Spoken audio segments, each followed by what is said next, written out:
మొదలు పెడితే మళ్ళీ ప్రదోష వేళలో నరసింహస్వామి వారి అవతార ఆవిర్భావం వరకు కాలు ఇలా కూడా కదపరు, అలాగే కూర్చొని పూజ చేస్తారు. అవతార ఆవిర్భావ సమయం అయిపోయిన తర్వాత పూజ చేసి నీరాజనం ఇచ్చి పానకం నైవేద్యం పెట్టి అందరికీ పానకం ప్రసాదంగా ఇచ్చి అప్పుడు లేస్తారు పూజాపీఠం నుంచి. అంత గొప్ప అవతారం. నవనారసింహస్వరూపమై వెలిసి ఉన్నాడు. ఆ 9 మంది నరసింహులుగా ఉంటాడు అహోబల క్షేత్రంలో.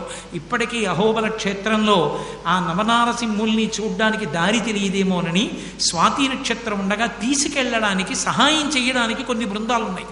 వాళ్ళు తీసుకెడుతుంటారు సేవ చేయడానికి, దగ్గరుండి తీసుకెళ్లి దర్శనం చేయిస్తూ ఉంటారు. జ్వాలానరసింహుడిని, ఆయనే ఉగ్రనరసింహస్వరూపం.